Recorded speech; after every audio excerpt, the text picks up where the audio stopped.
Chapter 14 Natural Resources. Life on the Earth.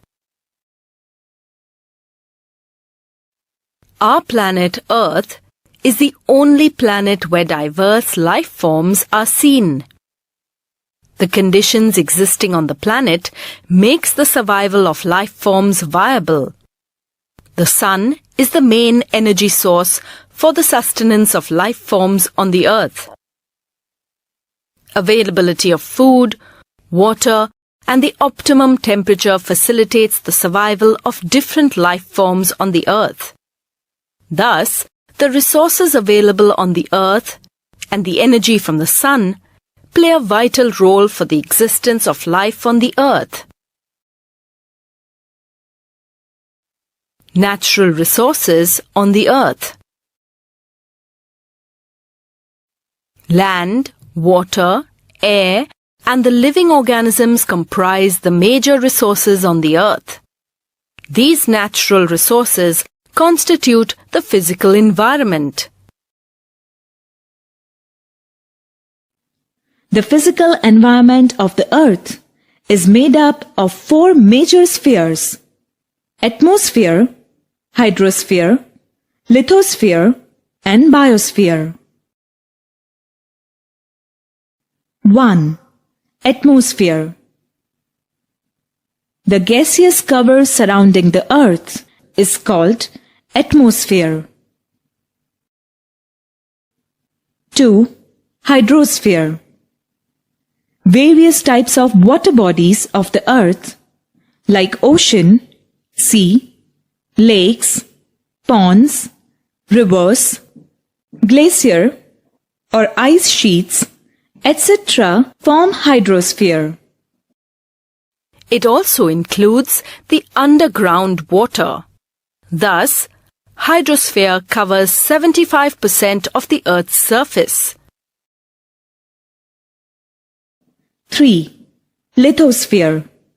The Earth's crust, or the uppermost layer of the Earth's surface, made up of rocks and soil, is called lithosphere. 4. Biosphere.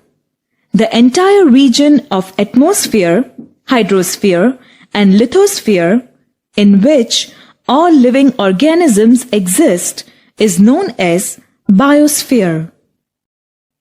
Biosphere consists of two major components: biotic components and abiotic components. Various types of living organisms constitute the biotic components, whereas land, water, air, etc. form the non-living or abiotic components of the biosphere. These abiotic components play an important role in sustaining life on the Earth. The breath of life, air. The transparent covering of gases around our Earth is termed as atmosphere. Around the Earth's surface, atmosphere is arranged in the form of many layers. As we go from surface of the Earth to space, mainly four layers are included in atmosphere, such as troposphere, stratosphere, mesosphere, and thermosphere. The atmospheric air comprises of 78% nitrogen, 21% oxygen, 0.03% carbon dioxide, and a small amount of carbon monoxide, helium, argon, hydrogen, and other gases. Most of the atmospheric air is found in troposphere. In the troposphere, gases like oxygen, carbon dioxide, and nitrogen are found in more amounts. These gases are important to maintain the life of organisms. Due to this composition of air, life exists on the Earth. Whereas on planets like Venus and Mars, the atmosphere is mainly composed of carbon dioxide. It constitutes up to 95 to 97% of the atmosphere. This is one of the reasons why life cannot exist in these planets. Air is important medium for the flying animals and also for the dispersal of pollen grains, spores, fruits and seeds. Eukaryotic cell and some prokaryotic cells obtain energy by the oxidation of glucose in the presence of oxygen for their activity. Carbon dioxide is formed in the end of this process. Besides this, in the process of combustion, oxygen is utilized and carbon dioxide is released. So one question arises that although during these processes carbon dioxide is released, why is the proportion of carbon dioxide in the atmosphere very low? Some reasons are: 1. During the process of photosynthesis, green plants fix carbon dioxide into glucose in the presence of sunlight. 2. Beside this, many marine animals use carbonates dissolved in seawater to make their shells. Due to these reasons, the proportion of carbon dioxide in atmosphere is very low. The role of atmosphere in climate control. Air is a bad conductor of heat. So, atmosphere keeps the average temperature of the earth fairly steady during the day. Besides this, the atmosphere prevents the sudden increase in temperature during the daytime, and during the night it slows down the release of heat into outer space from atmosphere. For example, Moon and Earth are located at the same distance from the Sun. Despite that, due to absence of atmosphere on the surface of Moon, its temperature ranges from minus 190 degrees Celsius to plus 110 degrees Celsius. Carbon dioxide is a greenhouse gas in the atmosphere. Due to accumulation of carbon dioxide in the atmosphere, temperature of the earth increases. Ocean is a principal storehouse of carbon and carbon dioxide. So, it regulates the greenhouse gases in atmosphere. Activity. Let us perform an activity to demonstrate the difference in heating of different media. Take 2 beakers, a glass bottle, and thermometers. Label the beakers as A and B. Fill the beaker labeled A with water and the beaker labeled B with sand. Take the glass bottle and make a small hole equal to the diameter of the thermometer on its cap. Now, insert the thermometer through the hole. Seal the gap between the thermometer and the cap. Now, place all the 3 in bright sunlight. At the same time, place a thermometer in a shady area. Keep these undisturbed for 3 hours. After 3 hours, measure the temperature of sand and water. Also, note the temperature readings in the thermometers kept in the closed bottle and in the shade. What do you observe? You can find that the thermometer kept in the closed bottle shows temperature higher than that of sand, water, and in shade. On comparing the temperature readings of both sand and water, we can find that sand shows temperature higher than water. The temperature reading taken in the shady area will be the least compared to the other three. What do you infer from this? The thermometer kept in the closed bottle shows temperature higher than the others because glass traps the radiations. The re-radiated rays cannot pass out through the glass. This heats up the air inside the closed bottle. Hence, the temperature reading is high compared to others. The temperature reading taken in the shade is least because there is no direct radiation. The temperature of sand is higher than water because sand gets heated up faster than water. Now keep the heated water and sand in shade for about 1 hour. Check the temperature. What do you observe? Sand shows a lower temperature compared to water. This is because sand cools down rapidly than water.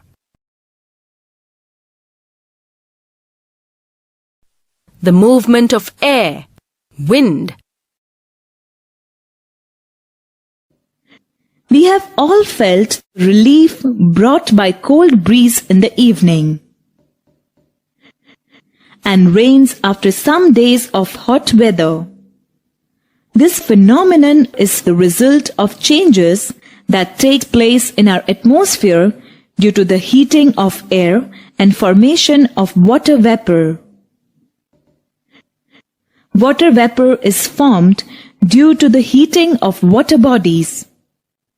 When the solar radiation falls on the Earth's surface, some radiation is absorbed. But most of the remaining radiation is reflected by land and water bodies. This reflected radiation heats the atmosphere from the lower level. As a result of this, convection currents are created in the air. Here, most noticeable matter is that land is heated faster than the water. The air above the land is heated faster as compared to air over the water bodies.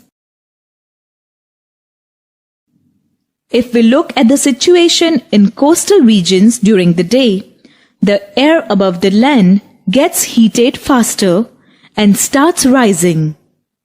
As this air rises, a region of low pressure is created, and the air above the sea moves into the area of low pressure. The movement of air from one region to the other region creates winds. During the day, the direction of the wind is from the sea to the land. At night, both land and sea are cool. Water cools down slower than the land. The air above water is warmer than the air above land. Due to this, during the night, the direction of the wind is from the land to the sea. Thus, all the movement of air is caused by the difference in temperature or pressure, which we experience as wind. A pressure gradient exists where there is difference in pressure between two places. So, the air moves from one place to the other place means a region of higher pressure to a region of lower pressure. Let us perform an activity to demonstrate that convection currents are caused by uneven heating of air. Take a glass beaker and a candle.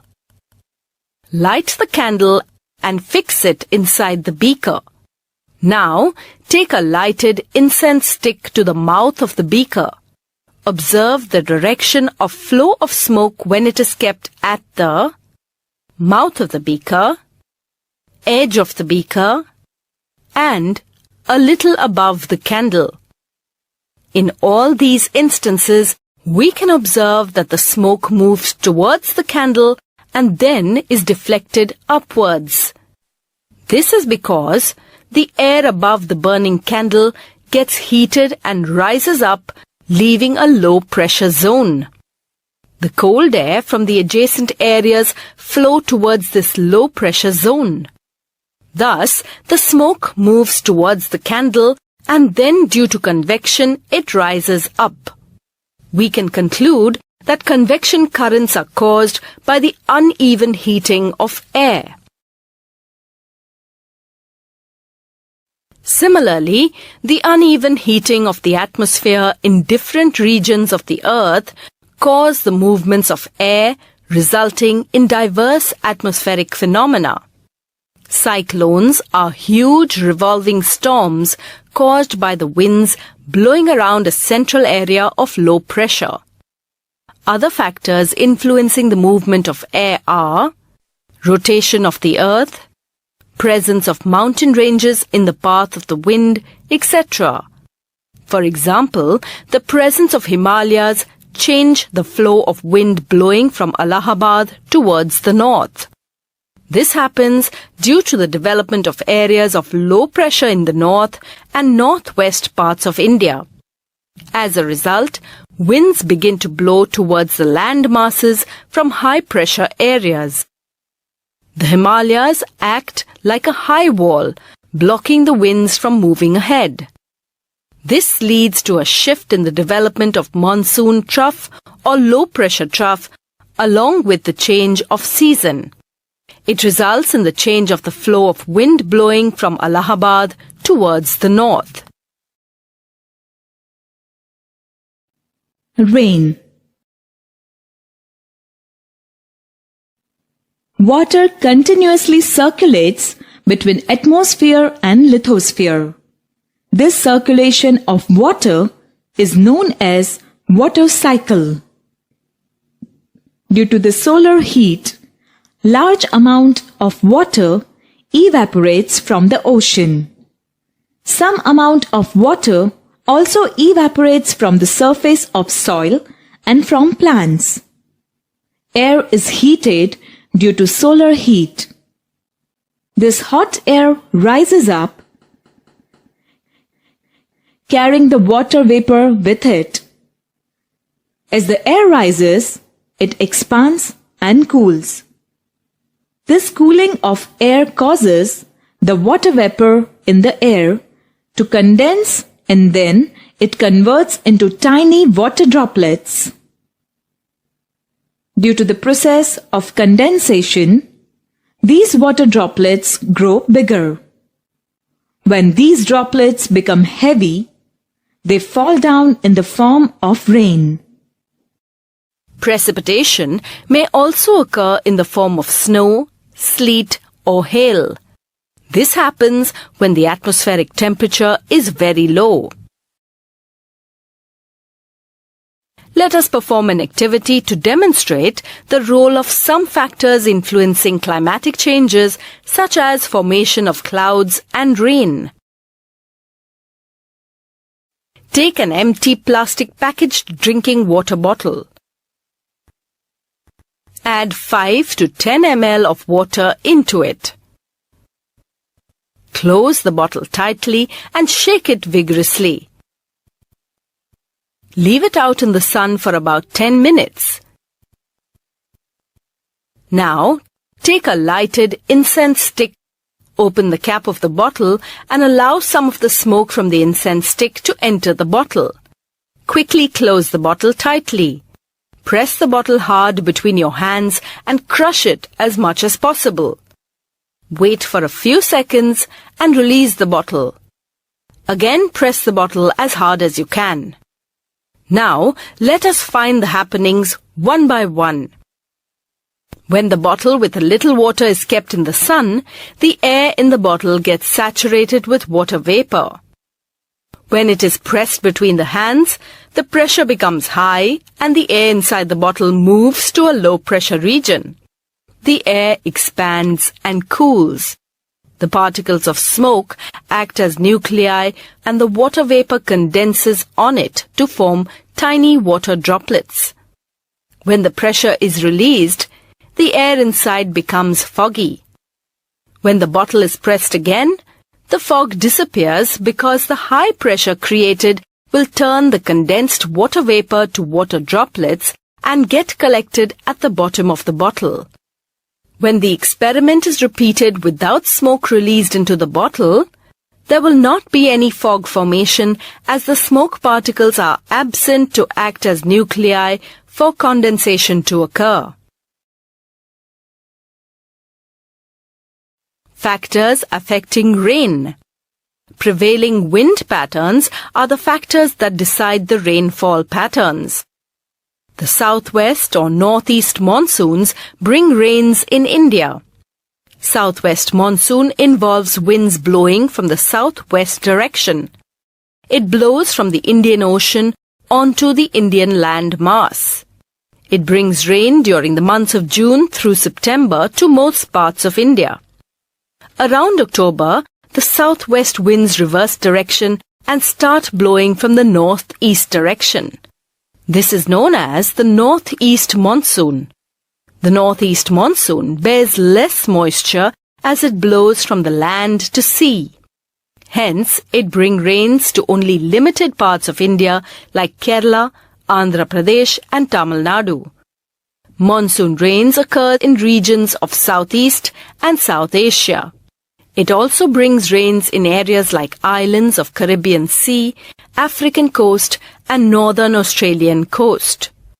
Depressions or low-pressure regions created over the sea also cause rains in some areas. Rain gauge.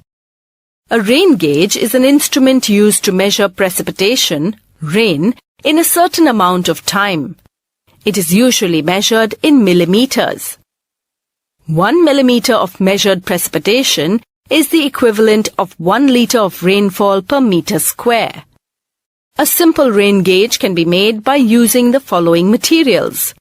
Materials required: a plastic bottle with straight sides, ruler of 15 centimeters in length, scissors, stones, clear tape, water. Method: 1.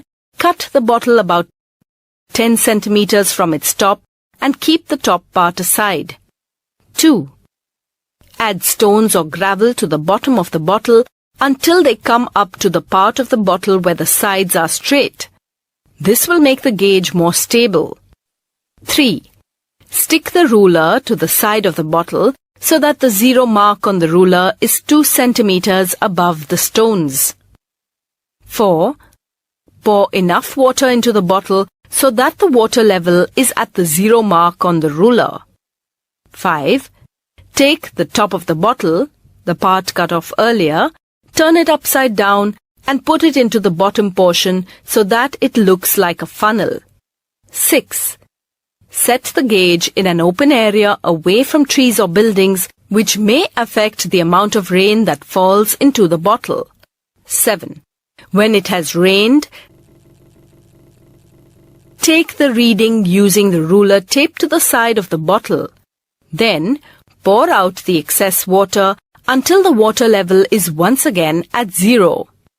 This way, the amount of rainfall in a particular area can be measured. You might have observed lightning and thunder with rain. But rains are not always accompanied by lightning and thunder. Lightning and thunder occurs when it rains after a very hot day. On hot days, the land gets heated up. The hot air rises up and carries water vapor along with it. These water droplets condense at higher altitudes, releasing heat, and fall down as rain. The warmer air continues to rise with greater force.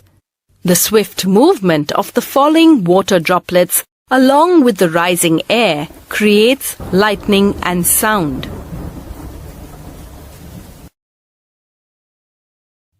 Air pollution. Air pollution is the excessive concentration of undesirable substances known as pollutants that adversely affect human beings, animals, plants, and the environment on the whole. The pollutants may be particulate matter or harmful gases present in the atmosphere. Particulate matter are added to the atmosphere by the combustion of fossil fuels. Hydrocarbons, unburnt carbon particles, etc. constitute the particulate matter. In cold weather, visibility is lowered by the presence of these pollutants in the atmosphere. It happens by the condensation of water vapor on the suspended particles. This is called smog. Smog indicates the prevalence of air pollution. Burning of firewood in the houses releases carbon dioxide, carbon monoxide and other gases into the air, thereby polluting it. Fossil fuels on burning also produce different oxides of nitrogen and sulfur which pollute the atmosphere.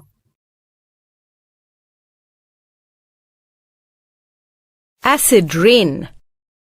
Factories in big cities release nitrogen dioxide and sulfur dioxide as their wastes. These gases dissolve in rainwater during rains and form nitrous acid and sulfurous acid. As the rain falls, these acids come down to the ground as acid rain. Acid rain is harmful for the soil, plants, aquatic life, crops, and even buildings. Health effects. Atmospheric pollution leads to respiratory disorders, cancer of the intestines, disorders of the urinary bladder, high blood pressure, night blindness. It also causes palpitation, breathlessness, and psychological disorders. Lichens, bio-indicators of air pollution. Lichens are widely used as environmental indicators or bio-indicators of air pollution. If the air in a particular area is highly polluted with sulfur dioxide, then lichens will be absent there. This is because they are very sensitive to the levels of contaminants like sulfur dioxide in the air. Lichens are commonly found growing on the barks of trees as a thin greenish-white crust. Lichens found growing on the trees in your locality indicates that the air is devoid of contaminants like sulfur dioxide. The absence of lichens on trees in areas near busy roads indicates the presence of contaminants like sulfur dioxide in the air. Water, a wonderful liquid. Life is impossible without water. It is the main component of the hydrosphere. 3/4 part of the Earth's surface is covered with water. 97% part of hydrosphere is an ocean, which is useless for us.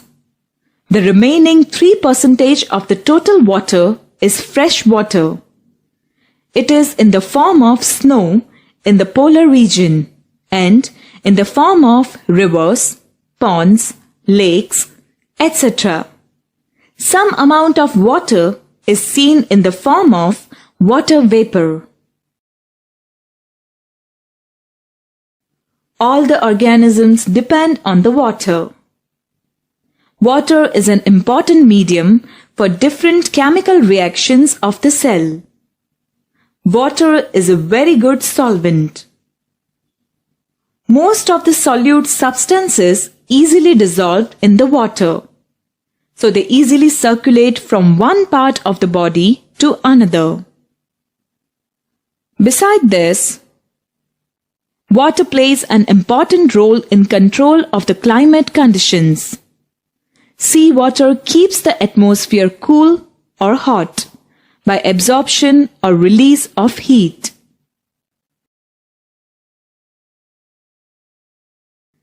We depend on the rain to maintain the constant volume of fresh water on the earth. Sea plays an important role in maintaining the water cycle. A large amount of the water evaporates from the sea due to the heat of the sun.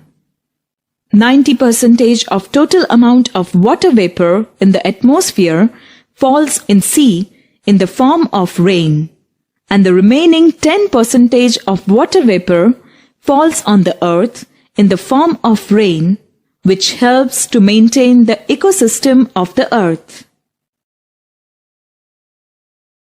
The terrestrial organisms require fresh water for their survival. This helps to maintain the water balance within their bodies. They are intolerant to high concentration of dissolved salts in saline water. Thus, a variety of plant and animal life are observed in places where there is more availability of water, whereas few species are found in places with scarcity of water. For instance, the number of organisms living near a pond and in a dry arid area like desert.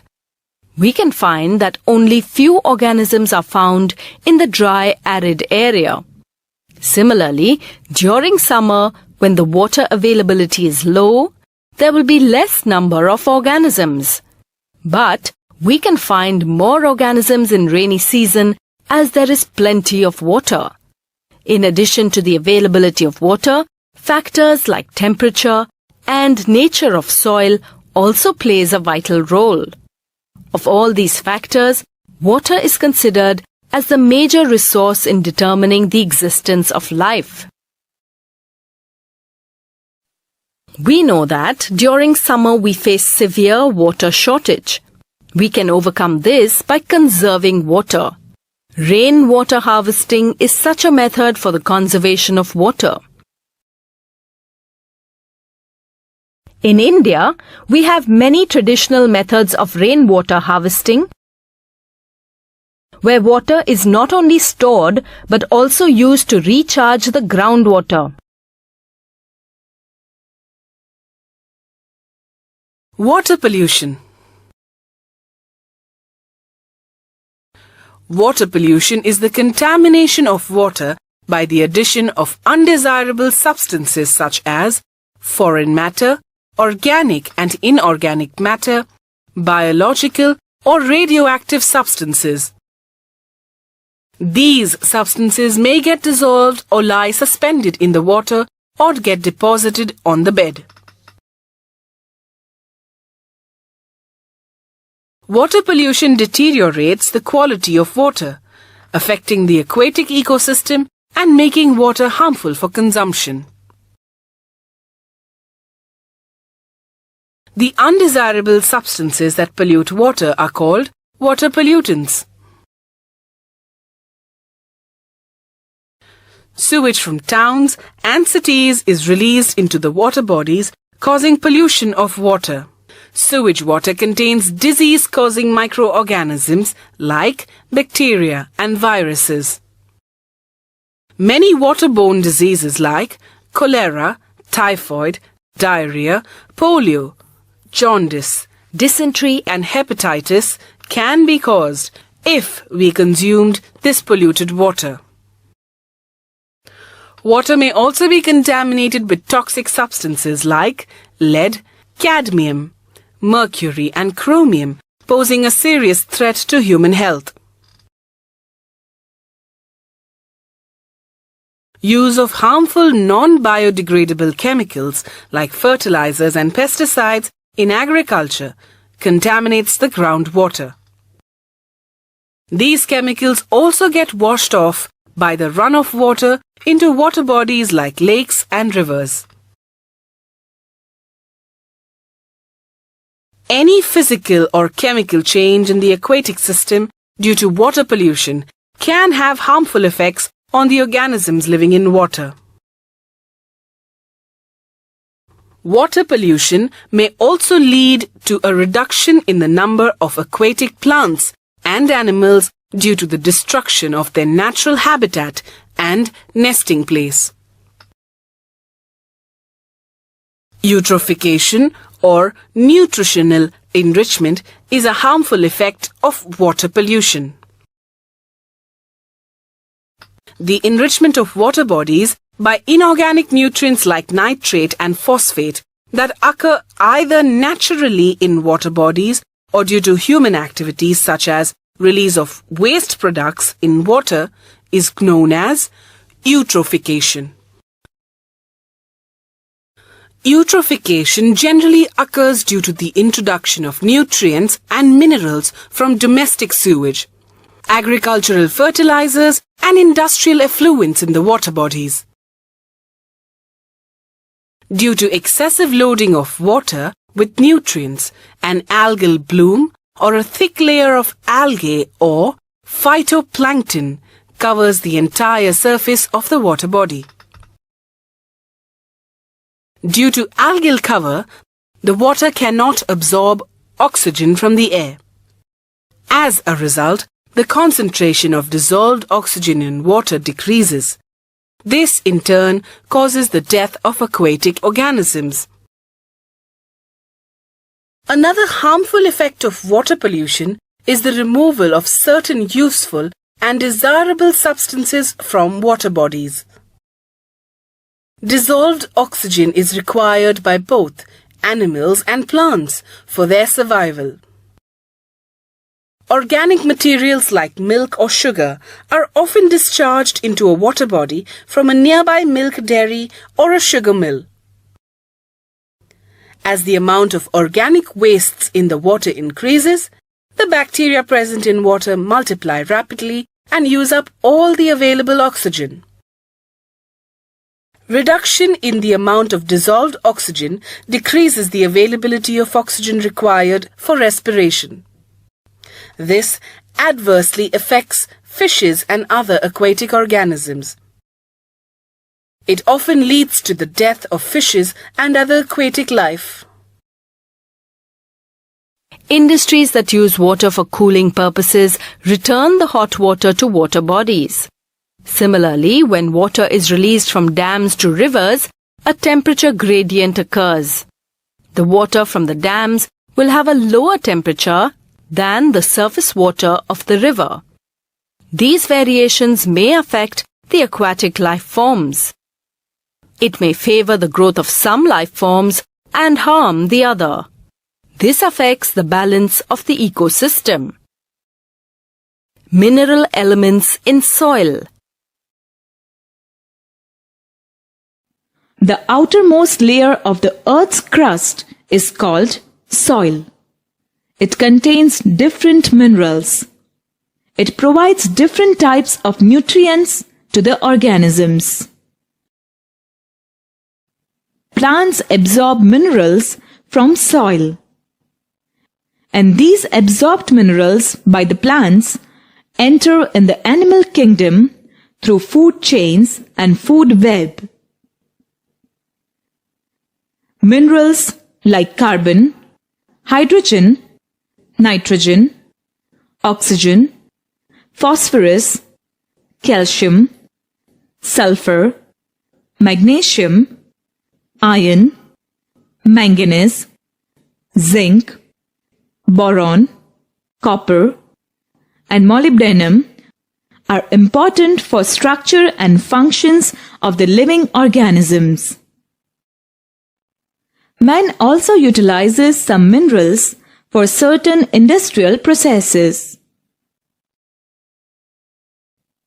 Before many years, these minerals were bound up in large rocks. Processes like physical, biological, and chemical reactions occurred on the rocks, and they broke down into smaller and smaller particles, and thus soil was formed.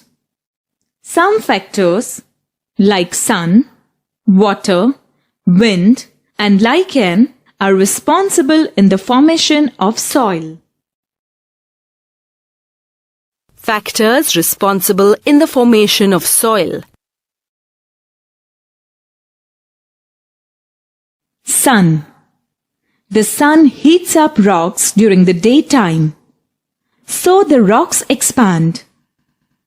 While at night, in the absence of sun, these rocks cool down and they contract. But all the parts of the rock do not expand and contract at the same rate. This results in the formation of cracks in the rocks, and ultimately, the huge rocks break down into smaller pieces. Water.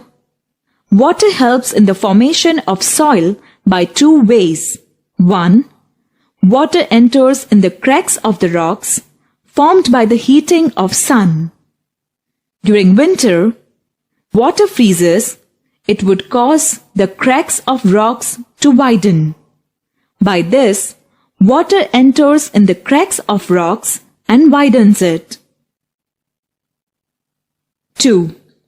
Fast-flowing water wears away hard rock over long period of time. Besides this, it carries big and small particles of rocks downstream. When these particles rub against other rocks, they become smaller and smaller in size and finally convert into the soil particles. Wind. Like water, rocks are rubbed by strong winds. As a result, small particles are formed. Wind also carries small particles of the soil from one place to the other.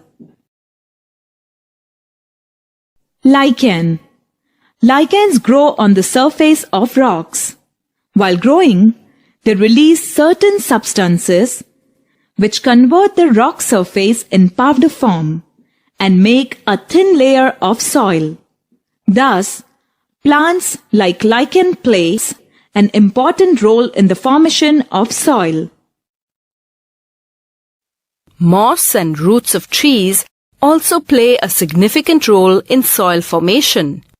Moss grow on the surface of weathered rocks. This leads to further weathering of the rock. The roots of trees growing into the crevices of rocks widen the cracks. This facilitates soil formation. Composition of soil. The earth is made up of different kinds of rocks.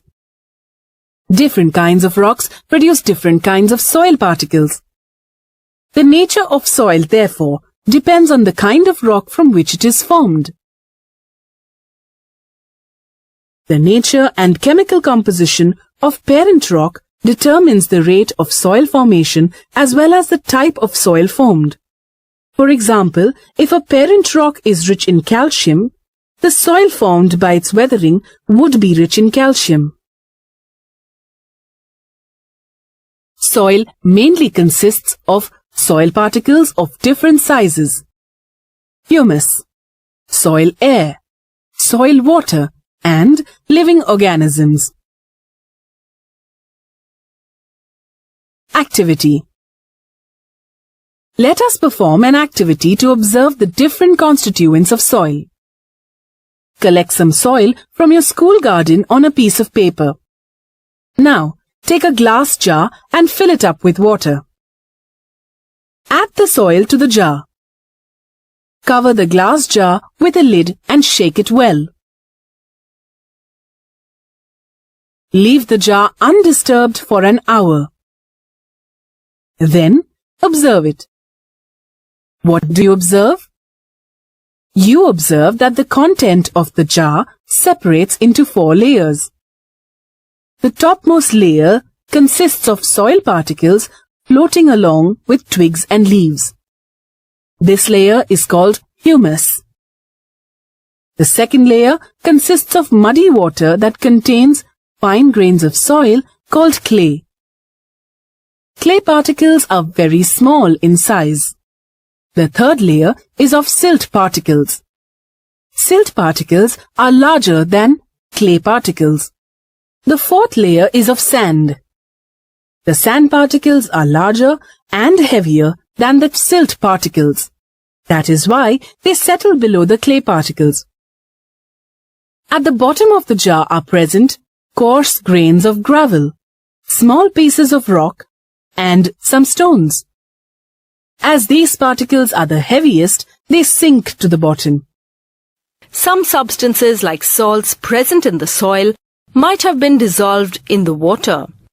Thus, we can conclude that the soil is composed of different particles like small stones or gravel, sand particles, silt particles, clay particles, particles of decayed organic matter, and soluble salts.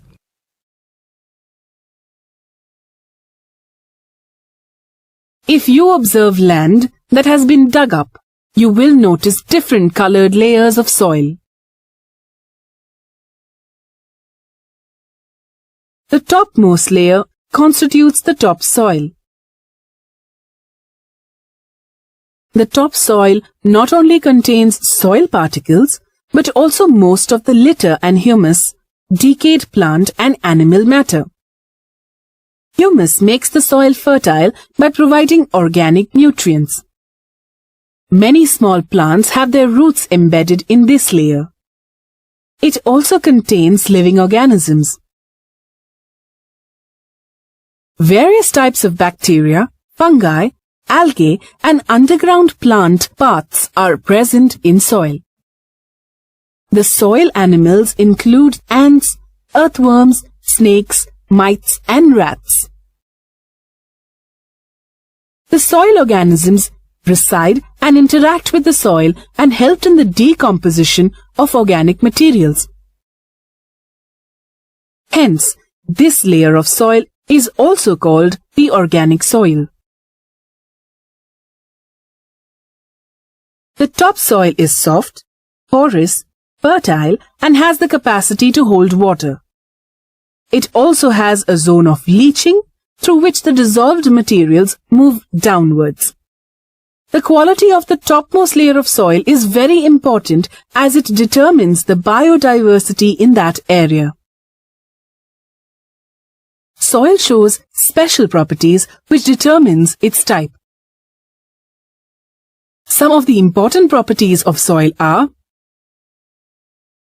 water holding capacity, absorption of water, percolation rate of water. Based on the relative amount of particles and the type of particles, soils are classified into sandy, clayey, and loamy soils. Soil pollution. When the natural balance of various factors present in the soil gets disturbed, the condition is called soil pollution. Excessive use of chemical fertilizers, spraying of pesticides, excessive irrigation is mainly responsible for causing soil pollution. When chemical fertilizers are used in greater quantities, the fertility of the soil is disturbed. When chemicals are sprayed as pesticides, the proportion of chemicals in the soil increases. When effluents from factories are let out, the soil gets polluted. The water may contain harmful substances which get lodged inside the soil. Acid rain is also responsible for causing pollution of soil.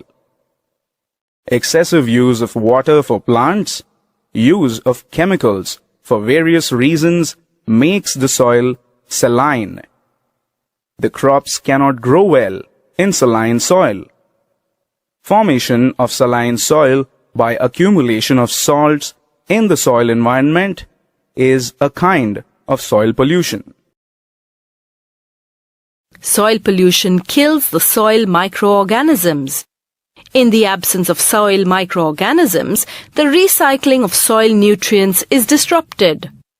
Earthworms play an important role in the formation of humus. Soil pollution also kills the earthworms. Measures to reduce soil pollution should be encouraged. Otherwise, the fertile land may turn barren. To prevent soil pollution by fertilizers, we should use natural manures. Organic fertilizers are preferred than chemical fertilizers. We should avoid overuse of fertilizers and pesticides. Effluents from factories should be treated properly before being let out. The harmful chemicals should be separated. Usually, the impurities are made to settle down in sewage treatment plants from domestic wastewaters. Soil erosion. The process of soil formation takes a number of years. Thus, soil is a precious natural resource. The removal of soil from its place is a quick activity, and this is known as soil erosion. The soil erosion occurs under the influence of climatic factors. The upper fertile layer of soil is lost due to erosion. The soil on ground is eroded by rainwater falling on it. The fast current of flowing surface water carries away soil particles along with it. The dry soil particles are carried away by gust of wind. This results in a loss of thin layer of fertile soil on the surface. The soil cover is reduced. The land loses its fertility and becomes barren without any vegetation. A protective cover on the soil will prevent soil erosion. The grass is allowed to grow on the soil for this purpose. Crops are grown in fields and trees are planted. This provides a protective cover for soil. The root system of plants keeps the soil particles firmly in its place. The erosion depends on the slope of the land and also on the type of soil. We can check soil erosion by arranging soil horizontally across the line of slope while making fields. This type of arrangement is commonly observed in hilly areas for terrace cultivation. If bunds are built to stop the flowing water, the soil that would have got washed away can be retained in place. Checking soil erosion is a means of conservation of soil. Soil is a non-renewable resource.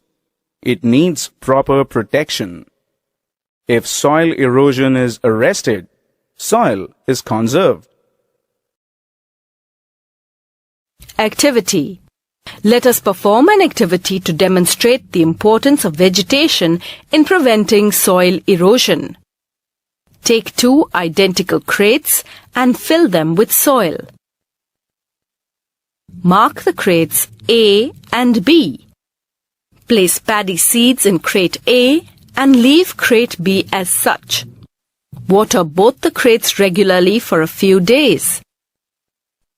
We can observe that the first crate is covered by paddy seedlings. Now, tilt both the crates and place them in the tilted position.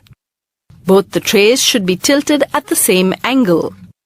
Place 2 trays below the crates marked A and B. Pour equal amount of water gently on both crates such that the water flows out of the crates and gets collected in the trays placed below. Find the amount of soil collected in the trays. What do you observe? We can observe that the tray placed below the crate A with paddy has less amount of soil, while the tray placed below the crate without paddy has more amount of soil.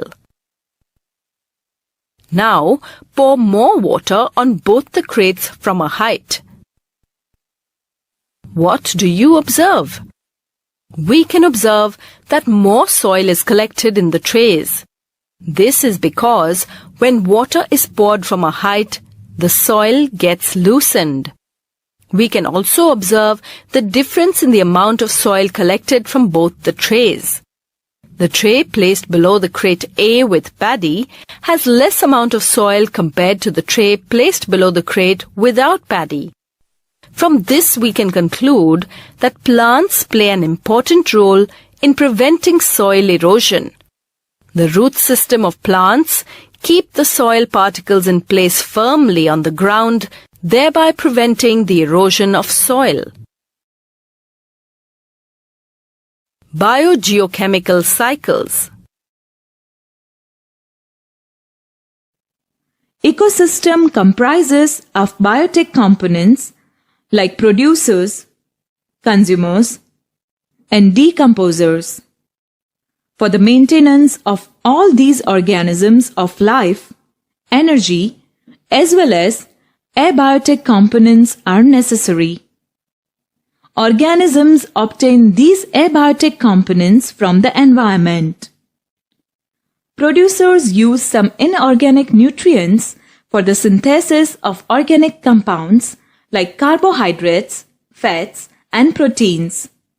Solar energy is also stored in the form of these organic substances. These organic substances are utilized by consumers as food. After the death of plants and animals, their dead bodies are decomposed by decomposers. As a result, the inorganic nutrients are released back in the environment. Thus, various nutrients are constantly cycled in between biotic and abiotic components. The cycling of nutrients from environment to organisms and back to the environment from organisms is called biogeochemical cycle. Water cycle.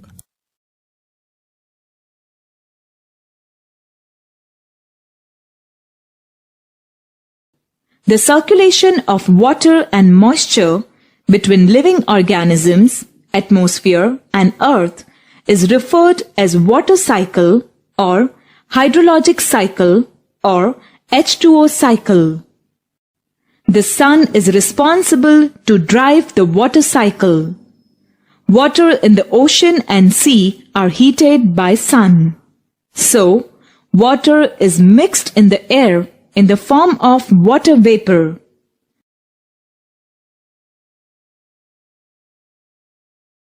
Similarly, ice and snow are also directly converted into water vapor.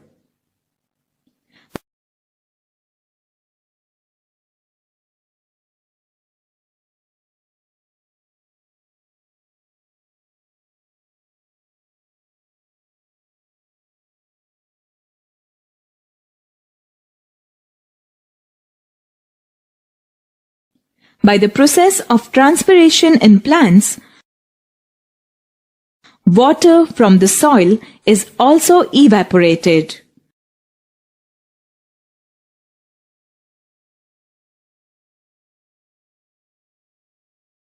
By the process of condensation, water vapor which accumulate in the atmosphere converts into water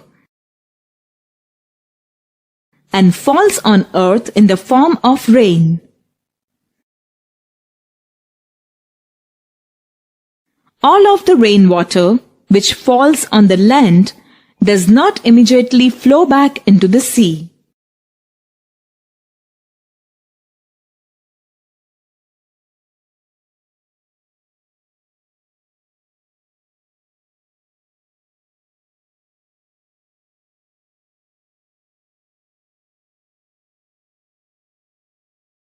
But some water from that infiltrates deep into the soil and becomes the part of underground reservoir of fresh water, and the rest of the water returns to the ocean. Thus, water cycle resumes. When water flows over rocks containing soluble minerals, the minerals get dissolved in the water. Thus, during the water cycle, nutrients are carried from land to sea. It provides nourishment to the marine organisms. This is an important characteristic of the water cycle.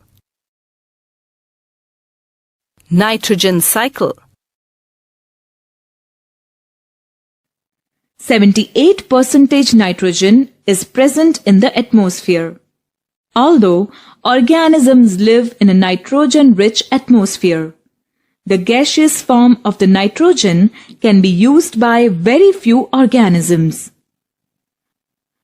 Nitrogen is a very essential nutrient for all living organisms to produce complex organic molecules like nucleic acids, including DNA and RNA, and amino acids, the building blocks of protein. Nitrogen is also present in biologically important compounds like alkaloids and urea.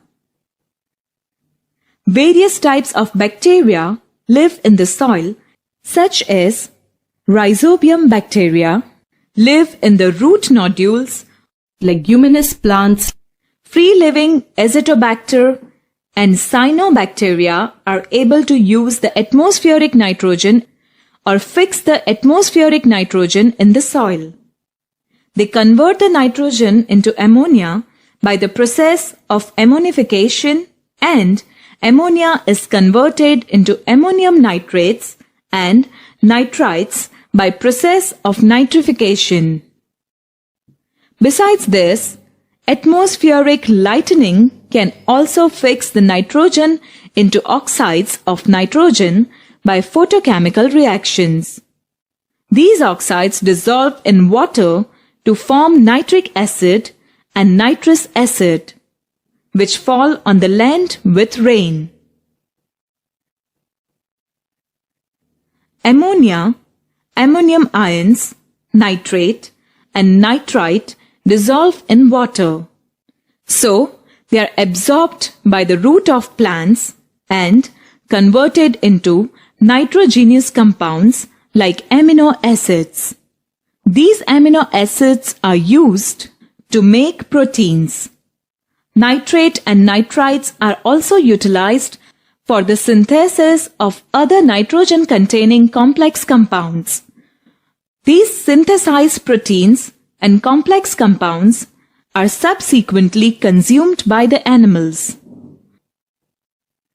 When the dead bodies of plants and animals are added into the soil, their nitrogen-containing complex compounds are decomposed into ammonia, nitrite, or nitrate by decomposers. Thus, ammonia, nitrite, and nitrate are further released in the soil. If the amount of nitrates and nitrites increase in the soil, then bacteria like Pseudomonas convert them into free nitrogen atoms. This process is called denitrification. This free atmospheric nitrogen is used again, fixed up by nitrogen-fixing microorganisms. Hence, the nitrogen cycle represents one of the most important nutrient cycle found in ecosystem. carbon cycle. Carbon is a main component in the structure of all organic compounds, which construct the body of an organism. For example, carbohydrates, lipids, proteins, nucleic acids, etc. The exoskeleton and the endoskeleton of various animals are also formed from carbonate salts. Atmosphere is the main reservoir of carbon dioxide. Hence, carbon cycle is also known as gaseous cycle. The other reservoirs of carbon are water, fossil fuel, and rocks. During the process of photosynthesis, green plants utilize atmospheric carbon dioxide and water to synthesize carbohydrate, that is, glucose. During this process, oxygen is released. By the process of respiration in plants and animals, carbon is returned again in atmosphere as a carbon dioxide. carbon dioxide is also liberated in the atmosphere from the decomposition of dead bodies. Besides this, carbon dioxide is released from non-biological processes like combustion of fossil fuels, wood, coal, etc. Carbon cycle is essentially a perfect cycle because as soon as carbon is released, it is returned back to the environment. It is noticeable that as a result of industrialization, human beings started burning of fossil fuel on a very large scale. Since then, the percentage of carbon dioxide became double in the atmosphere. Greenhouse effect. Do you know what is a greenhouse? A greenhouse is a glass enclosure where tropical plants are kept warm during winter. This is possible because glass can trap heat radiations. Thus, the temperature inside the greenhouse will be higher than the surroundings. Such a phenomenon is also observed in the atmosphere. Atmosphere is present around the earth. The light rays rising from the sun pass through this atmosphere and reach the surface of the earth. Under the influence of this light rays, the atmosphere and surface of the earth become heated. Some rays of the sun are reflected from the surface of the earth and dispersed in the space. During the dispersion, carbon dioxide present in the atmosphere absorbs the long wavelength infrared rays from the reflected rays and reflects them back towards the earth. As a result, the temperature of the earth and its surrounding atmosphere is increased. This effect is called greenhouse effect, and the gas which induces such an effect is called greenhouse gas. Moreover, other greenhouse gases are also added in the atmosphere. Among them, main gases are methane, nitrous oxide, hydrofluorocarbon HFC, chlorofluorocarbon CFC, etc. An increase in the percentage of greenhouse gases in the atmosphere causes increase in the average temperature of Earth, which is also responsible for the global warming. How is global warming posing a threat to us? Due to global warming, the ice on the poles of the Earth starts melting.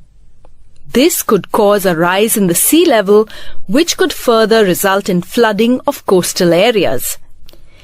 Even a 0.5 meter to 1.5 meter rise in the sea level can cause flooding of coastal cities. It is alarming, and we need to take essential measures to control the rise in the proportion of carbon dioxide and other greenhouse gases. Oxygen cycle. Oxygen cycle is a very complex cycle. Oxygen is one portion of atmosphere, which gives support of life to an organism. 21% oxygen is present in the atmosphere. Oxygen is present extensively in the combined form in the Earth's crust as well as in the air in the form of carbon dioxide. Oxygen is also basic component of biological molecules like carbohydrates, lipids, proteins, and nucleic acids. Oxygen circulates freely throughout the biosphere as a component of carbon dioxide. Oxygen combines with nitrogen compounds to form nitrates and combines with various metals to form oxides. Oxygen present in the atmosphere is used in three processes, mainly combustion, respiration, and in the formation of oxides. Photosynthesis is the only one process by which oxygen is returned in the atmosphere.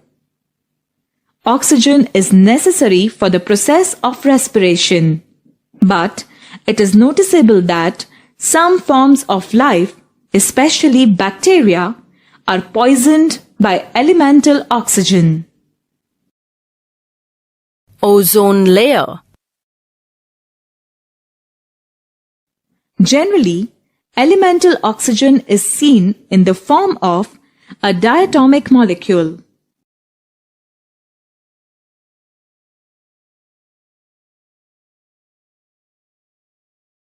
But in the stratosphere of atmosphere, a molecule containing 3 atoms of oxygen is found. It is called ozone molecule.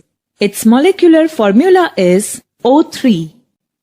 Ozone layer of the atmosphere acts as a screen and absorbs the harmful rays like ultraviolet rays emitted from the sun and prevents them from reaching the surface of the earth. Thus, the ozone layer works as a protective layer. The thickness of the ozone layer determines its capacity of absorbing harmful ultraviolet rays. If the thickness of ozone layer is more, its absorbing capacity is more. Ozone layer is thick at the polar region and it becomes thinner as one moves towards equatorial region. The depletion of ozone layer is a serious problem.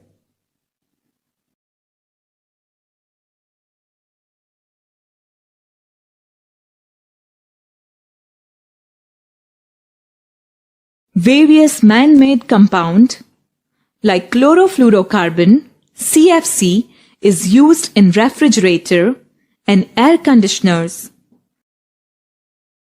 By the use of these chlorofluorocarbons are liberated in atmosphere. When these compounds reach the ozone layer, they react with the ozone molecules, resulting in the depletion of ozone layer. Due to depletion of ozone layer, harmful rays like ultraviolet rays reach the surface of the earth.